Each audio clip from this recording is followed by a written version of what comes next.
मेरे प्रिय आत्मा,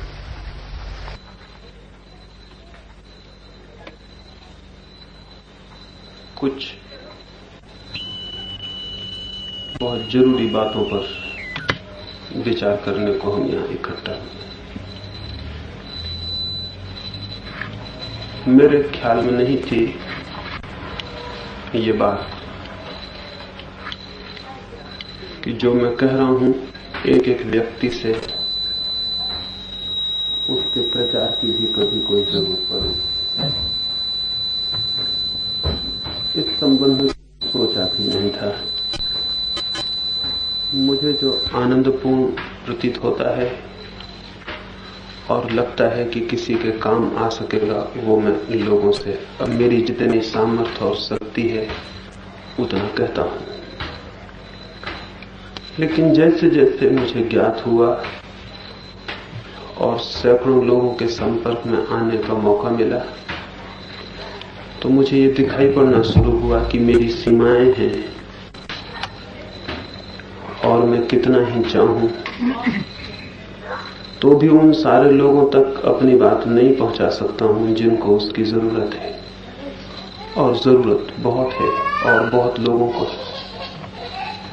पूरा देश ही, पूरी पृथ्वी ही कुछ बातों के लिए अत्यंत गहरे रूप से प्यासी और पीड़ित है। पूरी पृथ्वी को छोड़ भी दें तो इस देश में भी एक आध्यात्मिक संकट की, एक स्पिरिचुअल क्राइसिस की स्थिति है। पुराने सारे मूल्य खंडित हो गए हैं। पुराने सारे मूल्यों का आदर और सम्मान विलीन हो गया है। नए किसी मूल्य की कोई स्थापना नहीं हो सकी। आदमी बिल्कुल ऐसे खड़ा है जैसे उसे पता ही ना हो वो कहां जाए और क्या करे। ऐसी स्थिति में स्वाभाविक है कि मनुष्य का मन बहुत अशांत, बहुत पीड़ित, बहुत दुखी हो जाए। एक एक आदमी के पास इतना दुख है कि काश हम उसे खोल कर देख सकें उसके हृदय को, तो हम घबरा जाएंगे। जितने लोगों से मेरा संपर्क बढ़ा उतना ही मैं हैरान हुआ। आदमी जैसा ऊपर से दिखाई पड़ता है उससे ठीक उल्टा उसके भीतर है। उसकी मुस्कुराहटें झूठी हैं, उसकी खुशी झूठी है, उसके मनोरंजन झूठे हैं और उसके भीतर बहुत गहरा नर्क, बहुत अंधेरा, बहुत दुख और पीड़ा भरी है। इस पीड़ा को, इस दुख को मिटाने के रास्ते हैं। इससे मुक्त हुआ जा सकता है। आदमी का जीवन एक स्वर्ग की शांति का और संगीत का जीवन बन सकता है। और जब से मुझे ऐसा लगना शुरू हुआ तो ऐसा प्रतीत हुआ कि जो बात मनुष्य के जीवन को शांति की दिशा में ले जा सकती है, अगर उसे हम उन लोगों तक नहीं पहुंचा देते जिन्हें उसकी जरूरत है, तो हम एक तरह के अपराधी हैं। हम भी जाने अनजाने कोई पाप कर रहे हैं।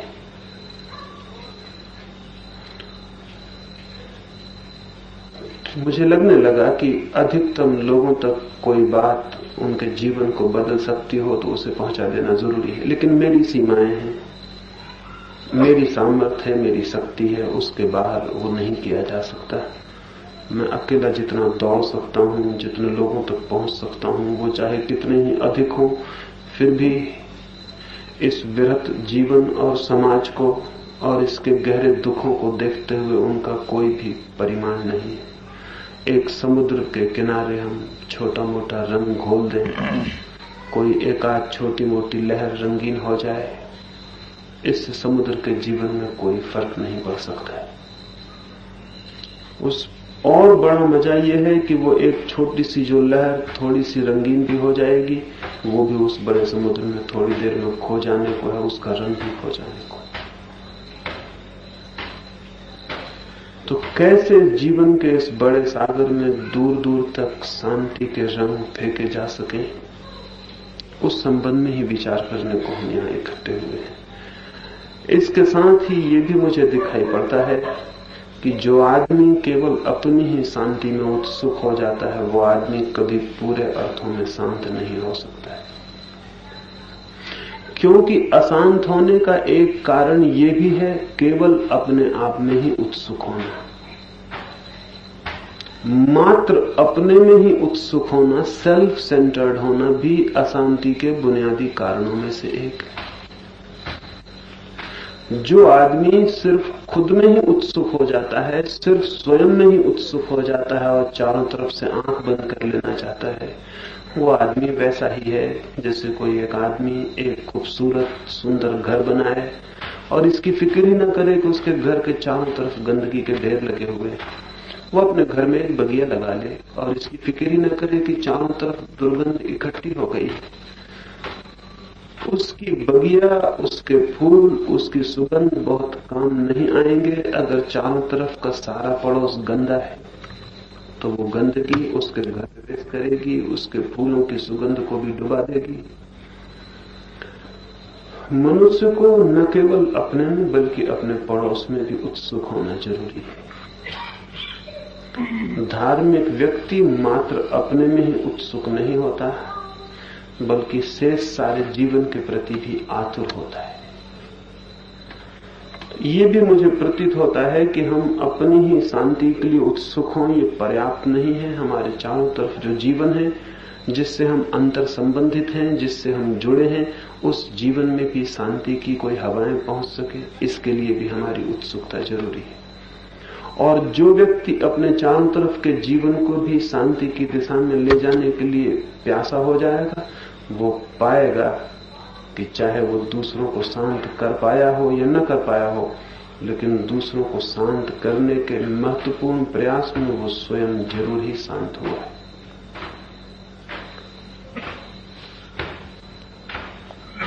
बुद्ध के जीवन में उल्लेख है, शायद काल्पनिक ही कथा होगी लेकिन बहुत मधुर है। बुद्ध का निर्वाण हुआ, वे मोक्ष के द्वार पर पहुंच गए।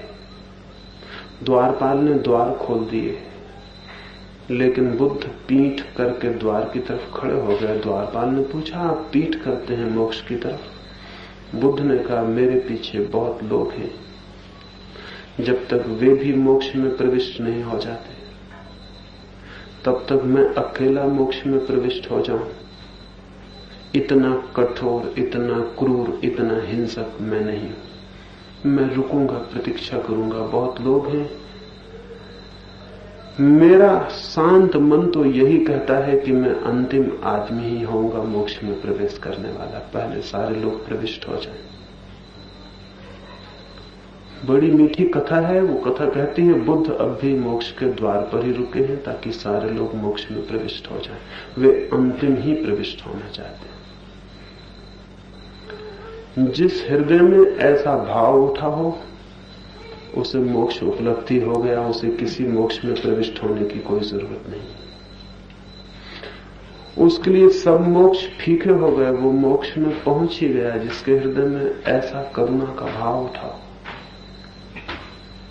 शांत केवल वे ही हो पाते हैं जिनके जीवन में चारों तरफ शांति पहुंचाने की प्रबल प्रेरणा काम करने लगती है। ये भी मेरे ख्याल में आता है कि जो मित्र इस दिशा में उत्सुक हुए हैं वे केवल अपने में ही उत्सुक न हो और सब में भी उत्सुक हो जाएं। उनकी ये उत्सुकता दूसरों के लिए हितकर होगी ही, ना भी हुई तो भी उनके स्वयं के लिए बहुत अर्थपूर्ण होगी, बहुत गहरे शांति में और आनंद में उन्हें प्रविष्ट करने में सहयोगी होगी। क्योंकि अशांति का एक कारण है स्वयं में केंद्रित हो जाना, और जो इस केंद्र को बिखेर देता है वो शांत होने की दिशा में गतिशील हो जाता है। तो ये बात कहने के लिए, यहाँ इस बात के संबंध में विचार करने के लिए हम इकट्ठे हुए हैं कि मैं आपसे ये कह सकूं कि किन रास्तों से अधिकतम लोगों तक प्रेम की, शांति की और करुणा की बात पहुंचाई जा सकती है। क्या उपाय खोजें कि वो बात पहुंच सके? क्या रास्ता हो सकता है? ये कोई प्रोपेगेंडा नहीं है, ये कोई संप्रदाय खड़ा करना नहीं है, ये कोई ऑर्गेनाइजेशन, कोई संगठन खड़ा करना नहीं है, कोई ऐसा केंद्र खड़ा नहीं करना है जो शक्तिशाली हो जाए, बल्कि इस भांति सब तक कोई बात पहुंचा देनी है बिना संगठन के, बिना संप्रदाय के, बिना ऑर्गेनाइजेशन के, बिना किसी केंद्रित शक्ति को बनाए हुए। और इसलिए बहुत विचार करने की जरूरत है। अगर एक संप्रदाय बनाना हो तो बहुत विचार करने की जरूरत नहीं रह जाती।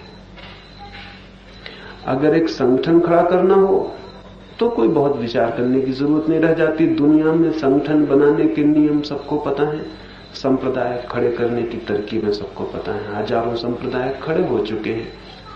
उन संप्रदायों में एक संप्रदाय खड़ा नहीं कर देना है। इसलिए बहुत विचार करने की जरूरत है कि संप्रदाय भी खड़ा न हो, कोई संगठन भी खड़ा न हो, और जो बात हमें प्रीतिकर लगे, आनंदपूर्ण लगे, उस बात को हम सब तक पहुंचा भी सके। प्रोपेगेंडिस्ट भी हम न हो और प्रचार भी हम कर सकें। इसलिए बहुत डेलिकेट, बहुत महीन और बहुत सूक्ष्मता से विचार करने की जरूरत है। खाई और कुएं के बीच चलने जैसा है। एक तो यह है कि हम कोई प्रचार ही ना करें क्योंकि खतरा है संप्रदाय न बन जाए। इसका मतलब है कि हम बात ही ना पहुंचाएं किसी तक। दूसरा यह है कि हम बात पहुंचाएं तो संप्रदाय बना लें, वो भी खतरा है। बात तो पहुंचानी है सब तक, लेकिन संप्रदाय न बन पाए, ये ध्यान रखना अत्यंत जरूरी है।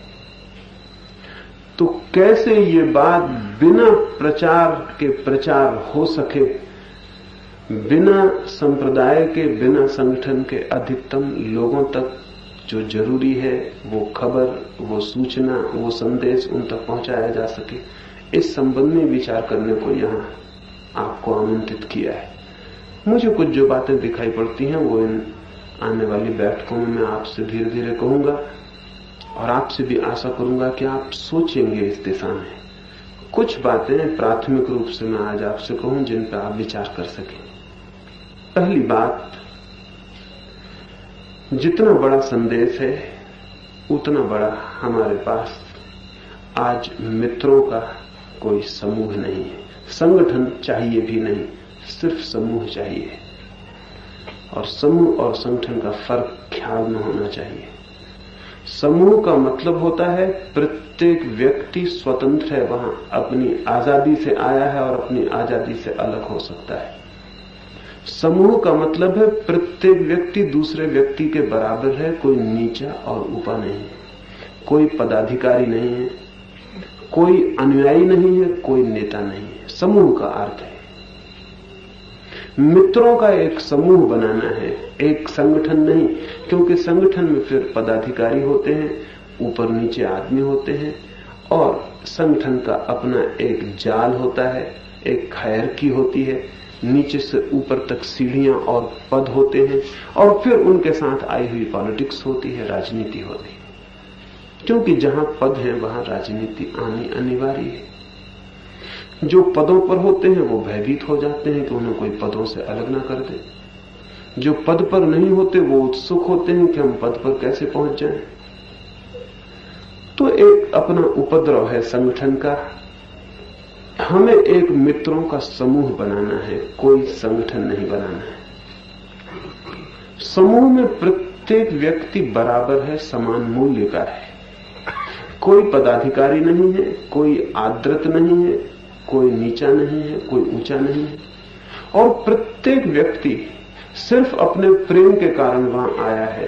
प्रेम के अतिरिक्त उसके ऊपर न कोई आदेश है जिन्हें उसे मानना है, न कोई प्रतिज्ञाएं हैं जिन्हें उसे पूरी करना है, न कोई व्रत नियम है जिनके अंतर्गत उसे बंधना है। सिर्फ उसका प्रेम और उसकी व्यक्तिगत स्वतंत्रता से सम्मिलित हुआ है वो, और जिस क्षण चाहे उसी क्षण अलग हो जा सकता है। और जब वो सम्मिलित भी है तब भी वो किसी एक डागमा, किसी एक सिद्धांत से बंधा हुआ नहीं है।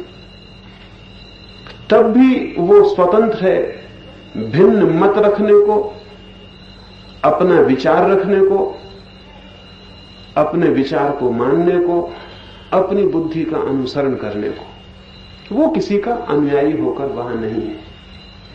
तो मित्रों का एक समूह जीवन जागृति केंद्र बन सके, इस दिशा में सोचना है। निश्चित ही मित्रों के समूह बनाने के नियम अलग होते हैं, संगठन बनाने के नियम अलग होते हैं। मित्रों का समूह एक बिल्कुल ही, जिसको हम कहें अराजक, अनार्किक संस्था होती है।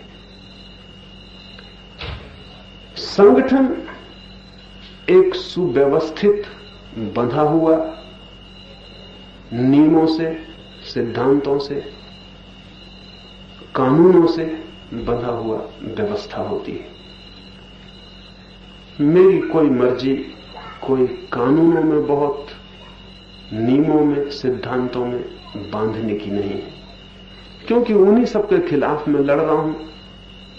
उन्हीं सबके तो संगठन सारी दुनिया में खड़े हुए हैं। हम एक और संगठन वैसा खड़ा कर दें, निश्चित ही संगठन में ज्यादा इफिशियंसी होती है, ज्यादा कुशलता होती है। उतनी समूह में कुशलता नहीं हो सकती, लेकिन कुशलता के मूल्य पर स्वतंत्रता खोना बहुत कीमती सौदा करना है। लोकतंत्र उतना कुशल नहीं होता जितनी तानाशाही होती है, लेकिन कुशलता को खोया जा सकता है, स्वतंत्रता को नहीं खोया जा सकता है। मित्रों के समूह का अर्थ है कि ये स्वतंत्र व्यक्तियों का मिलन है, उनकी स्वेच्छा से। इसमें यदि कोई छोटे मोटे कानून और व्यवस्थाएं होंगी तो वे भी व्यक्तियों से नीचे होंगी, उनके ऊपर नहीं हो सकती। वे काम चलाऊ होंगी, वे हमारा लक्ष्य नहीं हो सकती। हम उन्हें किसी भी क्षण तोड़ने के लिए हमेशा स्वतंत्र हैं। वे किसी भी क्षण हमें तोड़ने में समर्थ नहीं हो सकती। वे कानून भी होंगे तो वे हमारे लिए होंगे, हम कानून के लिए नहीं हो सकते। ये ध्यान में रख लेना जरूरी है। अब मित्र सोचते हैं कोई विधान हो, निश्चित ही कोई विधान होना चाहिए, लेकिन जैसे विधान होते हैं संगठनों के, वैसे नहीं। ये ध्यान में रखकर ही विधान होना चाहिए कि वो मित्रों के एक समूह का विधान है जो अत्यंत काम चलाऊ है, उसका उपयोग है, इसलिए उसको बना लिया है, लेकिन उससे बंधने का कोई हमारा आग्रह नहीं। उसे हम किसी भी क्षण फेंक सकते हैं और जला सकते हैं। और विधान चाहे कितना भी कीमती हो, उस विधान से हमारा एक एक मित्र ज्यादा कीमती है, ये ध्यान में होना जरूरी है। क्योंकि इन्हीं मित्रों के लिए वो विधान बनाया गया, उस विधान के लिए ये मित्र इकट्ठे नहीं किए गए। इसलिए एक एक व्यक्ति का मूल्य और एक एक व्यक्ति की गरिमा शेष रह सके, ऐसा एक समूह खड़ा करना। निश्चित ही जितने अधिक व्यक्ति होंगे उतनी भिन्न चित्त, उतने भिन्न विचार, उतने भिन्न उनके सोचने समझने के ढंग होंगे। जितना बड़ा समूह होगा मित्रों का, उतनी ही विभिन्नता स्वाभाविक है। इसलिए एक रूपता पैदा करने की बहुत चेष्टा हमें नहीं करनी चाहिए, अन्यथा फिर संगठन खड़ा होना शुरू हो जाता है। और एक रूपता की जितनी हम कोशिश करते हैं, उतना ही व्यक्तित्व, उसकी गरिमा, उसकी स्वतंत्रता सब नष्ट होनी शुरू हो जाती है। एक रूपता की बहुत चिंता नहीं, बल्कि सब मित्रों के प्रति सम्मान, उनके भिन्न विचारों के प्रति भी, क्योंकि मेरी सारी दृष्टि यही है कि सारे मुल्क में स्वतंत्र चिंतन पैदा हो सके। तो स्वतंत्र चिंतन जो लोग पैदा करना चाहते हैं, अगर वे भीतर ही परतंत्र चिंतन से बन जाएंगे तो खतरा होगा। इसलिए मेरे प्रति भी इस मित्रों के समूह की कोई श्रद्धा नहीं होनी चाहिए। मेरे प्रति भी कोई श्रद्धा का भाव नहीं होना चाहिए। मेरे प्रति भी विचार का और विवेक का भाव होना चाहिए। मैं जो कहता हूं वो ठीक लगता हो, प्रीतिकर मालूम होता हो, उपयोगी मालूम होता हो, तो उसे लोगों तक पहुंचा देना है। मैं कहता हूं इसलिए पहुंचा देना है, ऐसी भूल में नहीं पड़ जाना चाहिए। व्यक्ति के केंद्र पर भी मित्रों का समूह निर्भर नहीं होना चाहिए कि एक व्यक्ति पूजा का केंद्र बन जाए, मैं या कोई भी दूसरा। न हमारी कोई पूजा है, न हम किसी के अनुयायी हैं, न हमारा कोई नेता है। हमें तो सामूहिक रूप से एक विचार, एक संदेश प्रीतिकर लगता है, ऐसा लगता है कि अधिकतम लोगों तक पहुंच जाए तो उनका मंगल होगा, इसलिए हम मित्र इकट्ठे हुए हैं और उसको पहुंचा देना चाहते हैं। तो पहली बात यह है कि संगठन के संबंध में थोड़ा विचार करेंगे। संगठन हमें नहीं बनाना है, एक मित्रों का समूह भर बनाना है, और इन दोनों के बीच जो बारीक भेद है वो समझने की कोशिश करेंगे। और हर एक मित्र का यह कर्तव्य होगा कि वो संगठन बनने से बचा सके संस्था को। ये मेरे अकेले के हाथ में नहीं है, मैं कह सकता हूं, लेकिन ये मेरे अकेले के हाथ में नहीं है। और बहुत सजग हम न रहे तो यह खतरा है कि यह संगठन बन जाए। बहुत सजग रहने की जरूरत है और बहुत होश से प्रयोग करने की जरूरत है कि यह संगठन न बन जाए।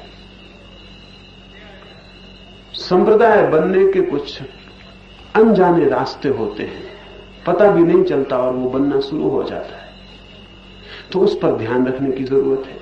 और पूर्व से हम सचेत रहे तो शायद हम वैसी व्यवस्था कर सकें कि वो न बन पाए।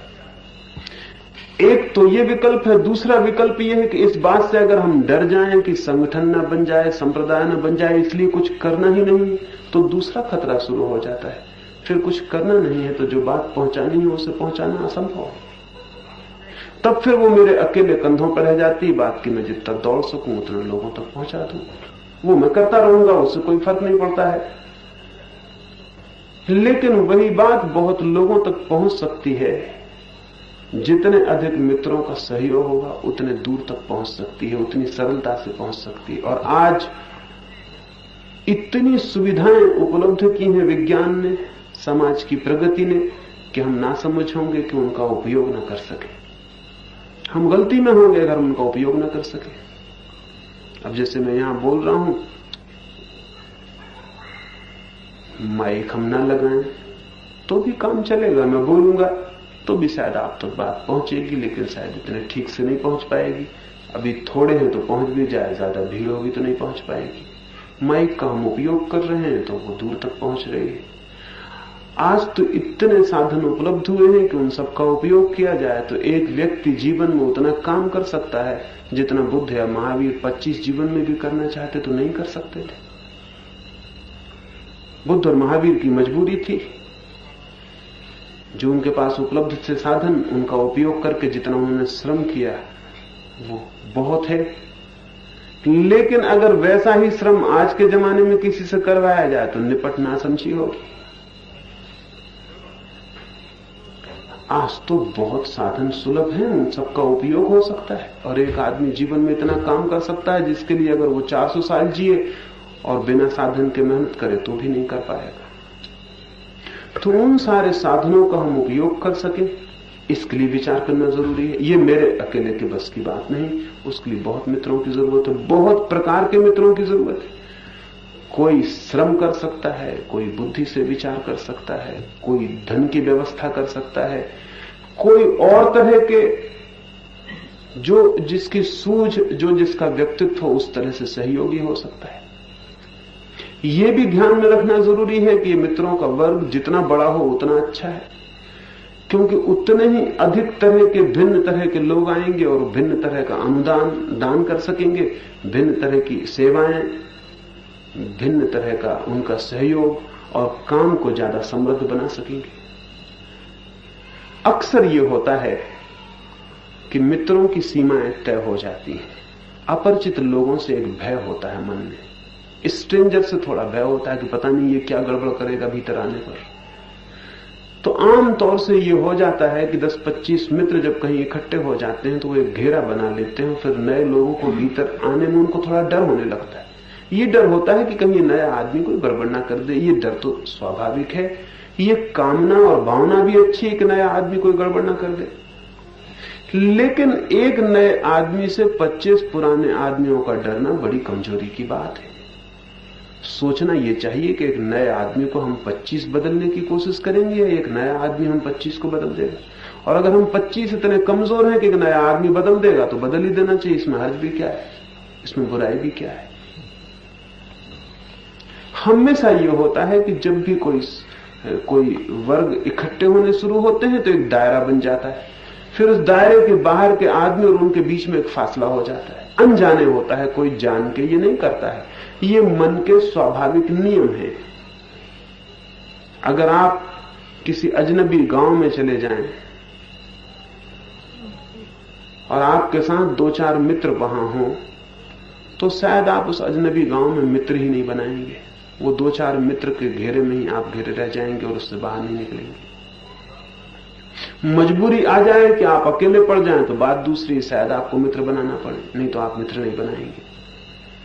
तो हर समूह सीमित होने की प्रवृत्ति से भरा रहता है, एक टेंडेंसी होती है कि वो सीमित हो जाता है, और सीमा में एक तरह की सुरक्षा, सिक्योरिटी मालूम होती, सब परिचित है, सब ठीक है, जो हमें पसंद है वो सबको पसंद है।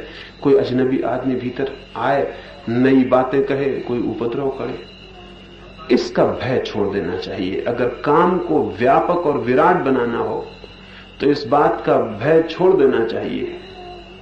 फिक्र इस बात की करनी चाहिए कि हम इतने अकोमोडेटिव हों, हमारा हृदय इतना विस्तीर्ण हो, बाहें हमारी इतनी दूर तक फैलती हों कि विपरीत से विपरीत व्यक्ति को भी हम धीरे धीरे समायुक्त कर लेंगे, छोड़ेंगे हम एक को भी नहीं। जो हमसे बिल्कुल भिन्न है उसको भी हम अपने भीतर जगह बना लेंगे और उसकी उपयोगिता भी खोज लेंगे कि वो हमारे किस काम में आ सके।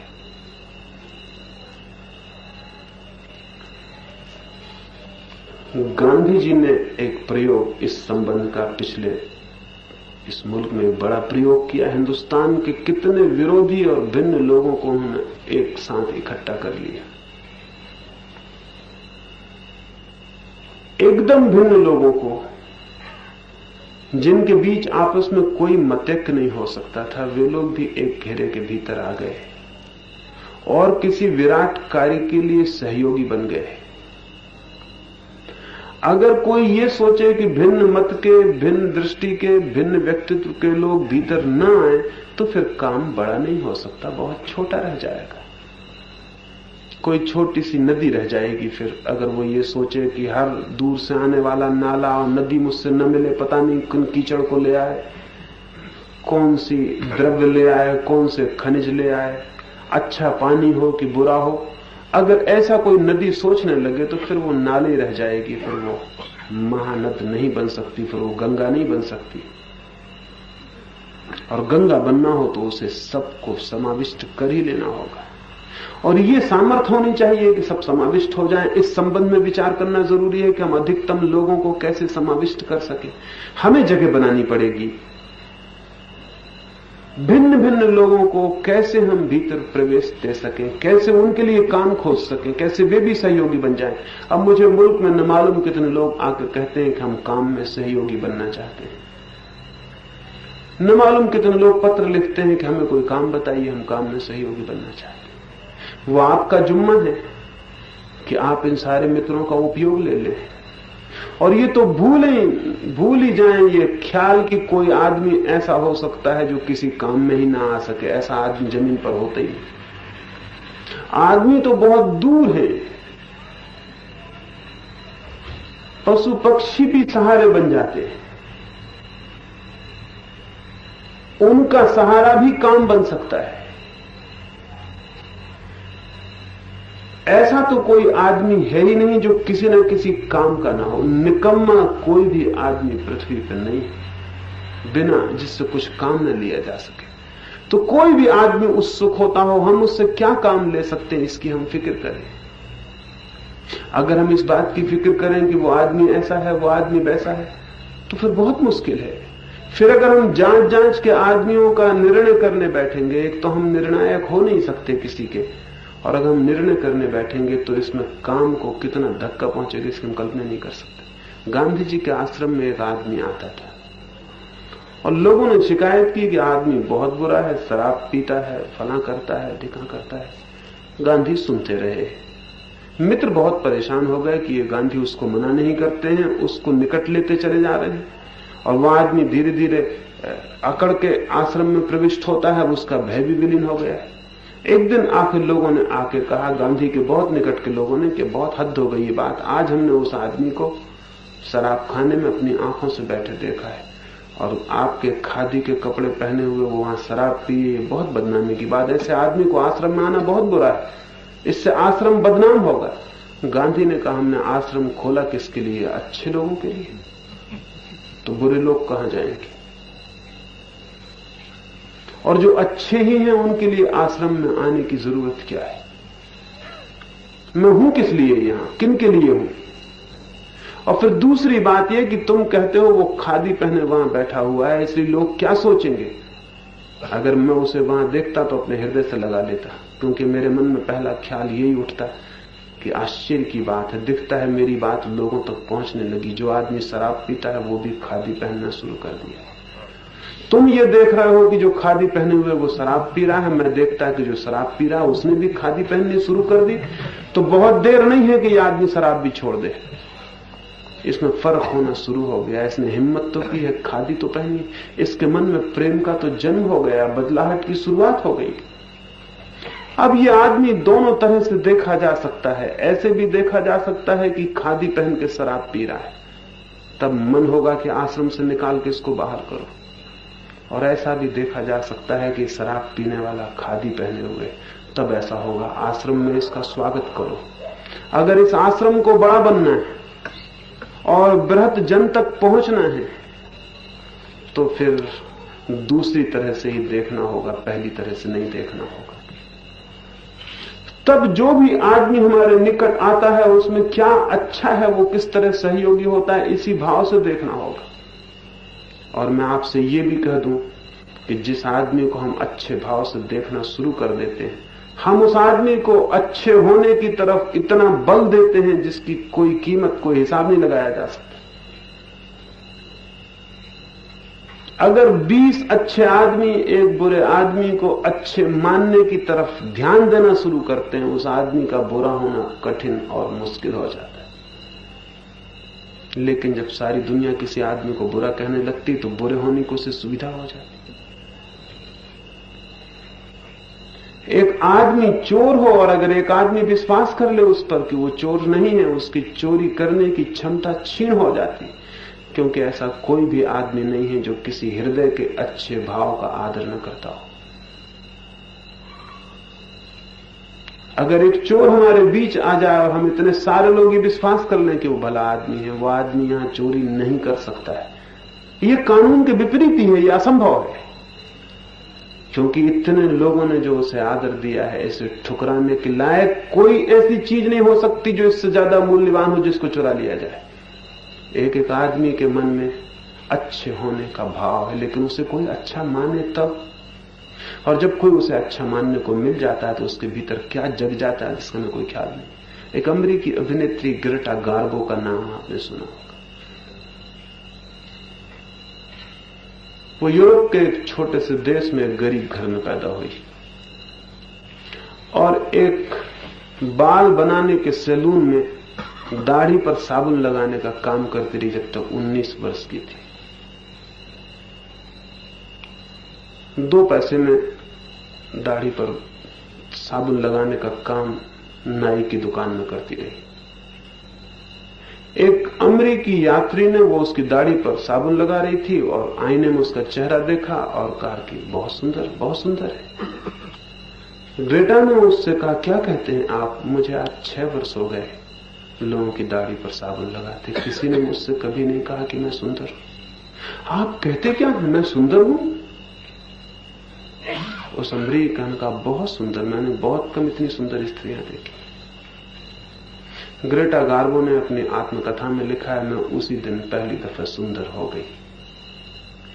एक आदमी ने मुझे सुंदर कहा था, मुझे खुद भी ख्याल नहीं था। मैं उस दिन घर लौटी और आईने के सामने खड़ी हुई, मुझे पता लगा कि मैं दूसरी औरत हो गई। वो लड़की जो 19 साल की उम्र तक बाल केवल साबुन लगाने का काम करती रही थी, वो अमेरिका की बाद में श्रेष्ठतम अभिनेत्री साबित हुई। और उसने जो धन्यवाद दिया उसी अमेरिका को दिया जिसने उसे पहली दफा सुंदर कहा था। उसने कहा कि अगर उस आदमी ने उस दिन वो 2 शब्द न कहे होते तो शायद मैं जीवन भर वही साबुन लगाने का काम करती रहती, मुझे ख्याल ही नहीं था कि मैं सुंदर भी हूं। और हो सकता है उस आदमी ने बिल्कुल ही सहज कहा हो सकता है उस आदमी ने सिर्फ शिष्टाचार में कहा हो, और हो सकता है उस आदमी ने कुछ ख्याल ही ना कहा हो, सोचा भी ना हो कि मैं ये क्या कह रहा हूं, बिल्कुल कैजुअल रिमार्क रहा हो, और उसे पता भी ना हो कि मेरे एक शब्द ने एक स्त्री के भीतर सौंदर्य की प्रतिमा को जन्म दे दिया है। वो जाग गई, उसके भीतर जो चीज सोई थी। जिन लोगों से काम लेना हो, उनके भीतर जो सोया है उसे जगाना जरूरी है। इसलिए वे जो हैं इस पर ध्यान देने की कम जरूरत है, वे जो हो सकते हैं इस पर ध्यान देने की ज्यादा जरूरत है। अगर मित्रों से कोई बड़ा काम लेना हो, नहीं तो काम नहीं लिया जा सकता। अगर मैं कभी मित्रों को कहता हूं कि फला आदमी से काम लो, मुझे बता दिया जाता वो आदमी बुरा है, वो आदमी बेईमान है, या उस आदमी का भरोसा नहीं किया जा सकता। ये ठीक है कि आदमी बुरा है, आदमी बेईमान है। कौन आदमी बुरा नहीं, कौन आदमी बेईमान नहीं, लेकिन वो आदमी क्या हो सकता है, सवाल ये है। वो क्या है ये सवाल ही नहीं है। हमें उसके भीतर उसको पुकार लेना है जो वो हो सकता है। अगर उससे कोई बड़ा काम लेना हो, गांधी जी के आश्रम में कृपलानी भोजन बनाते रहे, रसोइये का काम करते रहे। एक अमेरिकी पत्रकार आश्रम में ठहरा हुआ था, उसने पूछा कि ये आदमी जेबी कृपलानी मालूम होता है जो खाना बनाता है आपको? कृपलानी बर्तन साफ करते थे। उन्होंने कहा कि ये जो बूढ़ा है अद्भुत है, असल में मैं रसोइये के योग्य ही था, और इस आदमी ने मेरे भीतर वो जगा दिया जिसका कोई हिसाब नहीं। छोटे छोटे आदमी के भीतर जादू घटित हो सकता है। एक दफा हम उसे पुकारें और उसकी आत्मा में जो सोया है उसे निकट लाएं, उस पर विश्वास करें, उसके भीतर जो सोया है उसको आवाज दें, उसको चुनौती खड़ी करें, उसके भीतर बहुत कुछ निकल सकता है। और एक बड़े से बड़े आदमी को हम निराश कर सकते हैं। एक श्रेष्ठतम व्यक्ति को हम कह सकते हैं कि तुम कुछ भी नहीं हो, और अगर 10-5 दफा सब तरफ से उसे यही सुनाई पड़े कि वो कुछ भी नहीं है, तो निश्चित मानना वो कुछ भी नहीं हो जाएगा। तो एक बड़े पैमाने पर अगर मुल्क में कोई एक आध्यात्मिक क्रांति करनी हो, और वो करनी जरूरी है और होनी चाहिए, और अगर हम उसके लिए सिर्फ रास्ता भी साफ कर सकें तो कोई आगे कर लेगा। इससे क्या फर्क पड़ता है कि हम ही उसको करें, वो हमसे ही हो जाए, ये भी सवाल नहीं है। लेकिन अगर हम रास्ता भी साफ कर दें जिस पर पीछे कोई क्रांति गुजर जाएगी तो भी काफी है, बात हो गई। पर उसको करनी होगा तो बहुत व्यापक समूह बनाना जरूरी है। संगठन कभी बहुत व्यापक नहीं हो सकता, मित्रों का समूह बहुत व्यापक हो सकता है, क्योंकि उसमें विभिन्नता के लिए स्वीकृति है, उसमें जोर जबरदस्ती नहीं है बांधने की किसी को, उसमें सबके लिए मुक्ति है, सब कोई बंधा हुआ नहीं। और जहां भी ऐसा मालूम होने लगता है कि हम बंधे हैं, तो वहीं श्रेष्ठ आदमी को कठिनाई शुरू हो जाती है। कोई श्रेष्ठ चेतना बंधना नहीं चाहती, छोटे लोग ही सिर्फ बंधना चाहते हैं। जिनके भीतर एकदम क्षुद्र ही क्षुद्र है वे ही बंधने में रस लेते हैं, नहीं तो कोई बंधना नहीं चाहता। इसलिए इतना खुला रखना है कि भीतर कोई आए तो उसे ऐसा लगे नहीं कि वो कहीं आया कहीं बंध गया, वो मुक्त अनुभव करे। वो भीतर आए या बाहर जाए उसे फर्क न मालूम पड़े कि कोई भेद पड़ गया है। ऐसी ये समूह बन सके, ये मित्रों का एक दल बन सके, व्यापक बन सके। क्योंकि क्रांति कितनी बड़ी है ये प्रथम रूप से जो लोग उस क्रांति के लिए इकट्ठे होते हैं उनको पता ही नहीं होता। लेनिन के साथियों को कोई पता नहीं था कि 1917 में जो हुआ वो सारी दुनिया में इतना अनूठा काम बनेगा। वोल्टेयर या उसके मित्रों को भी पता नहीं था कि फ्रेंच क्रांति क्या ले आएगी। गांधी और उनके मित्रों को भी कोई पता नहीं था कि क्या होगा क्या नहीं होगा। क्राइस्ट को तो बिल्कुल ही पता नहीं हो सकता था कि ये जो बात शुरू हो रही है, 8 मित्र थे केवल क्राइस्ट के, और वे भी बहुत बेपढ़े लिखे लोग, गंवार लोग थे। कोई बढ़ई था, कोई चमार था, कोई मछुआ था, कोई पढ़े लिखे लोग नहीं थे। क्राइस्ट को तो कल्पना भी नहीं हो सकती थी कि इतनी बड़ी क्रांति फैलेगी कि एक दिन आधी पृथ्वी क्राइस्ट के संदेश के प्रति आदरपूर्ण हो जाए। इसकी कल्पना भी नहीं हो सकती थी। कौन से बीज कितने बड़े वृक्ष बन जाएंगे, इसकी कोई कल्पना प्राथमिक रूप से बोने वालों को कभी नहीं होती। अगर उन्हें होती तो शायद काम कितना सुंदर हो जाता है, इसका कभी हम ख्याल भी नहीं कर सकते। जैसा जैसा मैं मुल्क के अधिकतम लोगों से मिला हूं, ये एहसास होना शुरू हुआ है कि ये तो बहुत बड़ा वट वृक्ष बन सकता है। इस वृक्ष के नीचे हजारों लोगों को छाया मिल सकती है। ये तो इतना बड़ा झरना बन सकता है कि लाखों लोग उससे अपनी प्यास बुझा लें। लेकिन आज कोई ख्याल नहीं हो सकता उन मित्रों को जो प्राथमिक रूप से इकट्ठे हुए। अगर उनको ये ख्याल आ जाए तो शायद वे बहुत विचार के काम करना शुरू कर दें। अभी मैं एक वैज्ञानिक किताब पढ़ता था, वो रूस में कोई रास्ते बना रहे हैं, तो वे 100 साल बाद का विचार करते हैं कि 100 साल बाद इन रास्तों पर कितने लोग चलेंगे, उतना चौड़ा रास्ता बनाते हैं। 100 साल बाद कितने लोग निकलेंगे इस रास्ते पर से, उसके हिसाब से रास्ते की चौड़ाई बनाते हैं। एक हम भी हैं हमारे मुल्क में, हम भी रास्ता बनाते हैं। हम 2 साल बाद कितने निकलेंगे इसका भी ख्याल नहीं रखते। हर 2 साल बाद रास्ता तोड़ना पड़ता है कि फिर थोड़ा जोड़ो, फिर थोड़ा जोड़ो। हर 5 साल में हमको पता चलता है कि ट्रैफिक ज्यादा हो गया, रास्ता छोटा हो गया। हम अंधे लोग हैं क्या? हमको इतना अंदाज नहीं कि 5 साल बाद कितने लोग निकलेंगे इस रास्ते से। अद्भुत कौम है जो 100 साल बाद का विचार करते हैं कि 100 साल बाद कितने लोग होंगे इस गांव में, कितनी आबादी होगी, कितने बड़े रास्ते 100 साल बाद जरूरी होंगे। अभी से बना लेना उचित है। जो लोग इतना दूरगामी सोचते हैं उनके काम में एक सरलता और सहजता उत्पन्न होती है, बार बार की कठिनाइयां कम हो जाती।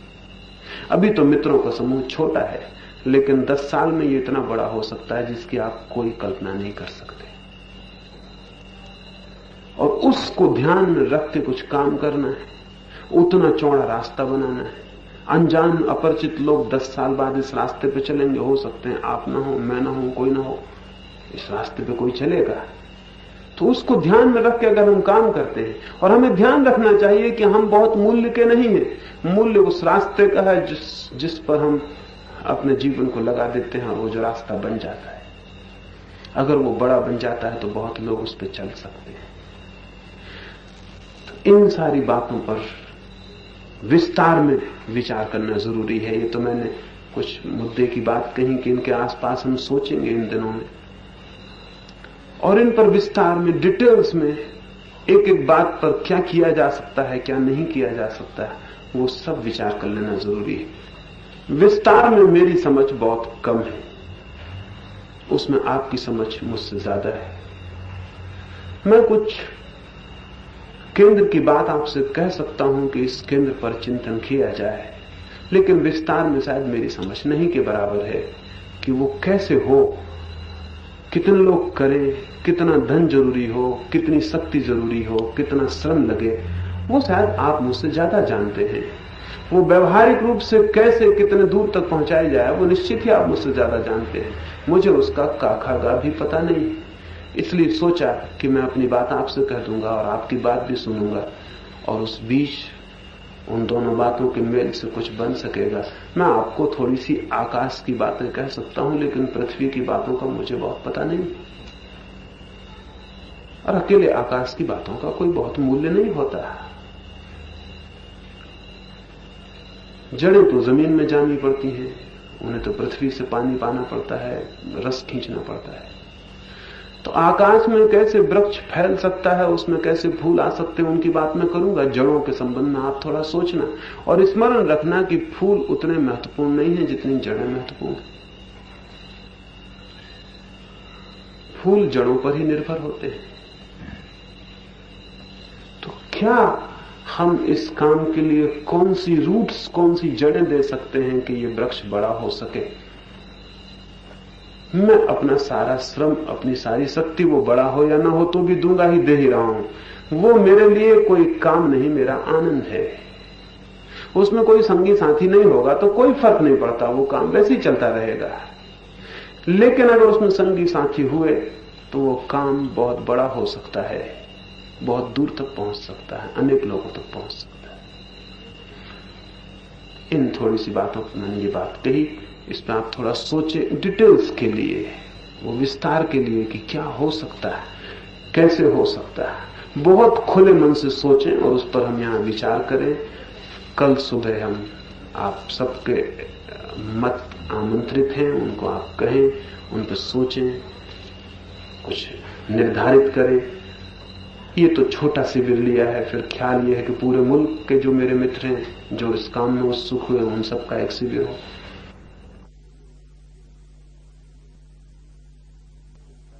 अभी तो प्रयोग के लिए, ताकि थोड़े से लोग ज्यादा आसानी से सोच सकेंगे। ज्यादा लोग होंगे तो शायद कठिनाई पड़ेगी। तो हम सोचें फिर एक बड़ा शिविर हो जिसमें पूरे मुल्क से मित्र इकट्ठे हो जाएं। उनका आपस में भी मिलना जरूरी है, उनके एक दूसरे से पहचान होनी भी जरूरी है। वे अपने अपनी जगह पर काम कर रहे हैं, उनके काम के लिए आपके सहयोग और सद्भावनाएं जरूरी है। वे वहां अकेले न मालूम पड़े, उन्हें ऐसा लगे कि और भी मित्र हैं पूरे मुल्क में, वे कहीं अकेले नहीं खड़े हुए हैं, कोई साथी उनके हैं। जरूरत पड़ेगी तो वे साथ देंगे, सुझाव देंगे। वहां काम की जरूरत होगी तो वहां पहुंच के कुछ करेंगे। अभी राजकोट में मित्रों ने मुझसे कहा कि हम उन नगरों में जाके आपकी बात पहुंचाना चाहते हैं जहां आप अभी नहीं गए, और वहां भूमिका खड़ी करना चाहते हैं ताकि आप वहां जा सके। ये बात जरूरी हो गई। मैं एक नए नगर में जाता हूं, 10, 25, 100, 200, 1000, 500 लोग सुनते हैं। अगर वहां भूमिका बन सके पहले से तो वहां 10,000 लोग सुन सकते हैं, 50,000 लोग सुन सकते हैं। तो जगह जगह मित्र अलग अलग सुझाव देते हैं, उनके सुझाव महत्वपूर्ण हैं, उपयोग के हैं। वो सारे मित्र पीछे इकट्ठे हों और विचार कर सकें, उसके लिए भी हम इससे भूमिका बन जाएगी। तो अभी तो और ज्यादा नहीं कहूंगा, फिर विस्तार में कल सुबह से हम बात शुरू करेंगे। और आप यहां सुनने नहीं आए हैं, ये ध्यान में रहे। ये कोई मेरी चर्चाओं के लिए आयोजन नहीं है। ये मैंने जो इतनी बात भी की वो इसीलिए ताकि आप बोल सकें। ये मेरा बोलना नहीं है, ताकि आप विचार कर सकें और सामूहिक विचार से और सामूहिक चिंतन से कुछ निष्पत्तियां हम लें इन 2 दिनों में। इस तरफ ख्याल है ताकि हम कुछ निश्चित निष्कर्ष लेके चल सकें और उन पर कुछ काम हो सके।